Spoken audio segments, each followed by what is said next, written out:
Hola hermanos, el día de hoy, 23 de noviembre del 2021, es martes de la 34ª semana del tiempo ordinario. Semana 34, ya lo saben, nos quedan apenas unos cuantos días para terminar nuestro año litúrgico.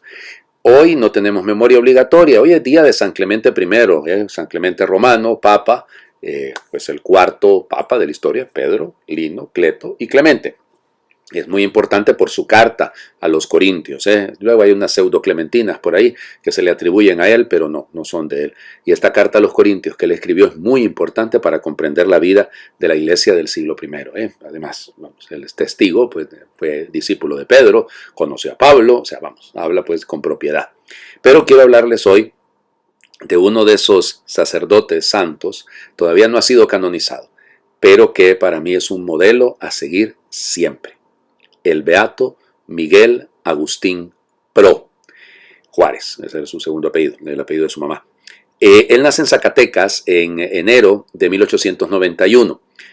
Su papá era ingeniero de minas y bueno, muy importante en su ciudad.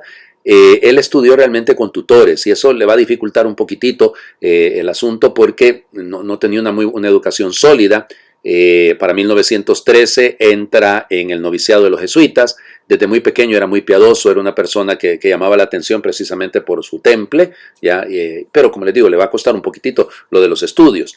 El asunto es que es la época de Venustiano Carranza, la época de Pancho Villa, la persecución contra la iglesia, mataban sacerdotes.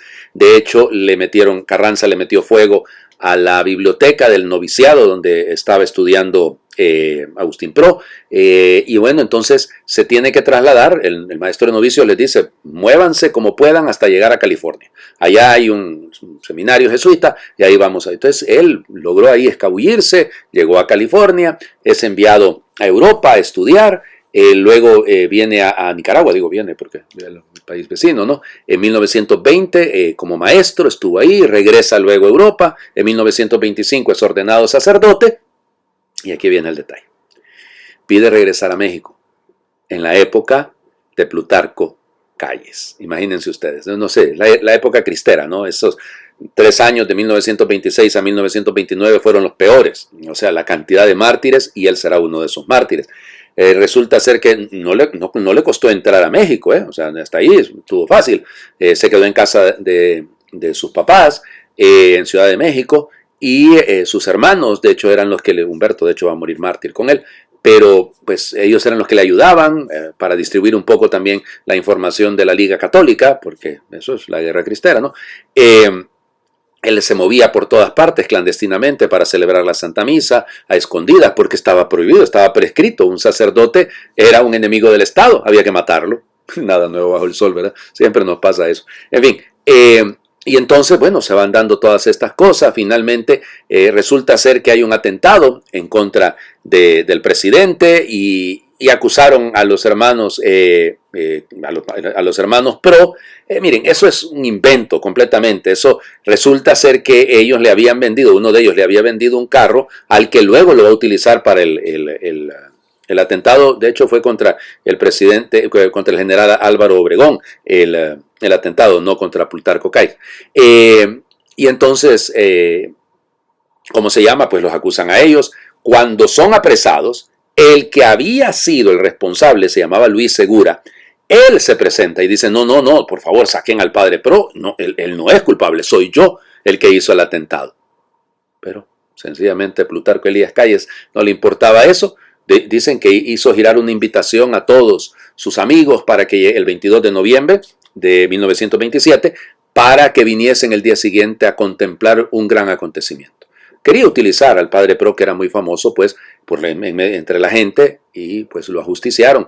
Miren, él murió, se dice, fíjense, que don Agustín Lara, famoso compositor, ¿no?, mexicano, estuvo preso en la misma celda en la que estuvo el padre Pro. Y Agustín Lara contaba sobre la actitud del beato Miguel Agustín Pro. Hablaba de él, es fantástico, el tipo animando a todo mundo, mucha oración, una vida de confianza plena en Dios.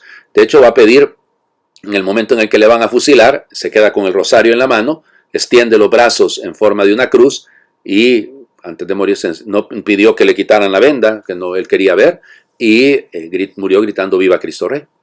Hemos celebrado la fiesta de Cristo Rey del Universo recientemente, anteayer, y viene de ahí todo esto, ¿no? Fue beatificado en 1988 por el Papa San Juan Pablo II. No entiendo por qué, todavía no es santo. Se lo digo de corazón. O sea, es uno de estos que debería ser santo ya. Pero ya. Bueno, vamos a las lecturas del día de hoy porque ayer hablé mucho de Santa Cecilia y entonces no quiero que sea. Además, la lectura primera de la carta. Oigan, ¿y a mí qué me está pasando? Que yo estoy diciendo carta para todo. Ya no. Del libro del profeta Daniel, capítulo 2, versículos del 31 al 45. En aquellos días, Daniel le dijo al rey Nabucodonosor: tu rey, has tenido esta visión. Viste delante de ti una estatua gigantesca, de un brillo extraordinario y de aspecto imponente. La cabeza de la estatua era de oro puro, el pecho y los brazos de plata, el vientre y los muslos de bronce, las piernas de hierro y los pies de hierro mezclado con barro. Tú la estabas mirando, cuando de pronto una piedra que se desprendió del monte sin intervención de mano alguna vino a chocar con los pies de hierro y barro de la estatua y los hizo pedazos. Entonces todo se hizo añicos: el hierro, el barro, el bronce, la plata y el oro. Todo quedó como el polvo que se desprende cuando se trilla el grano en el verano, y el viento se los lleva sin dejar rastro. Y la piedra que había golpeado la estatua se convirtió en un gran monte que llenó toda la tierra. Este fue tu sueño, y ahora te lo voy a interpretar. Tú, Rey de Reyes, a quien el Dios del cielo ha dado el reino y el poder, el dominio y la gloria, pues te ha dado poder sobre todos los hombres, sobre las bestias del campo y las aves del cielo, para que reines sobre ellos. Tú eres la cabeza de oro. Después de ti surgirá un reino de plata, menos poderoso que el tuyo. Después vendrá un tercer reino de bronce que dominará toda la tierra. Y habrá un cuarto reino, fuerte como el hierro. Así como el hierro destroza y machaca todo, así él destrozará y aplastará a todos. Los pies y los dedos de hierro mezclados con barro que viste representan un reino dividido. Tendrá algo de la solidez del hierro, porque viste el hierro mezclado con el barro. Los dedos de los pies, de hierro y de barro, significan un reino al mismo tiempo poderoso y débil. Y el hierro mezclado con el barro quiere decir que los linajes se mezclarán, pero no llegarán a fundirse, de la misma manera que el hierro no se mezcla con el barro. En tiempo de estos reyes, el Dios del cielo hará surgir un reino que jamás será destruido, ni dominado por ninguna otra nación. Destruirá y aniquilará a todos estos reinos, y él durará para siempre. Esto significa la piedra que has visto desprenderse del monte, sin intervención de mano humana, y que redujo a polvo el barro, el hierro, el bronce, la plata y el oro. El Dios grande ha manifestado al rey lo que va a suceder. El sueño es verdadero, y su interpretación digna de crédito. Palabra de Dios. Te alabamos, Señor. Les comentaba ayer que el libro del profeta Daniel es una relectura de la historia de algo que ya se vivió. O sea, él está escribiendo en tiempo en el que está gobernando Palestina, la Tierra Santa, el imperio seleucida, el imperio griego. Muy bien, helénico, mejor, no griego. Helénico. Entonces, esos son pies de barro porque se va a quebrar, porque se va a desaparecer, ¿no? Que es lo que pasa con Antíoco IV Epífanes, que hemos leído la semana pasada leyendo los libros de los Macabeos. Ahora bien, Daniel interpreta, o sea, el autor del libro de Daniel interpreta todo lo que ha pasado: el reino de Nabucodonosor, el reino de Baltasar, su hijo, el reino hasta llegar a Ciro, que es un reino de hierro que va a machacar, el reino de los griegos cuando aparezca Alejandro Magno. O sea, esta es la interpretación. Lee la historia de una manera muy particular, guiada, conducida netamente por Dios. Tenemos que aprender a confiar en esto. El Evangelio, Lucas, capítulo 21, del 5 al 11. En aquel tiempo, como algunos ponderaban la solidez de la construcción del templo y la belleza de las ofrendas votivas que lo adornaban, Jesús dijo: días vendrán en que no quedará piedra sobre piedra de todo esto que están admirando, todo será destruido. Entonces le preguntaron: Maestro, ¿cuándo va a ocurrir esto y cuál será la señal de que ya está a punto de suceder?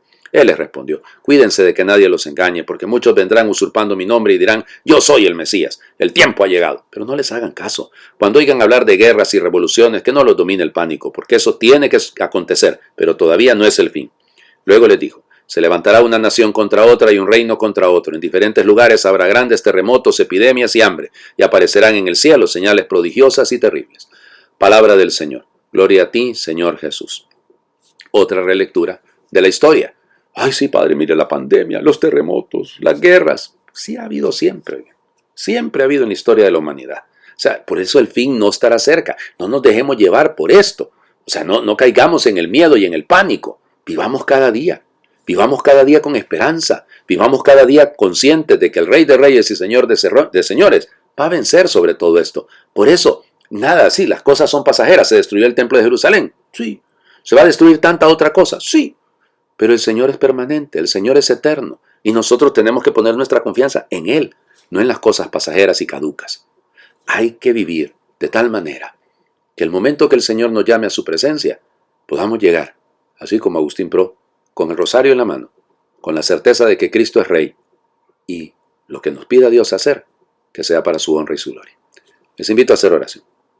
Señor, dame una mirada como la tuya, una mirada que no se quede en la superficie, que sepa bucear a lo más profundo de la realidad.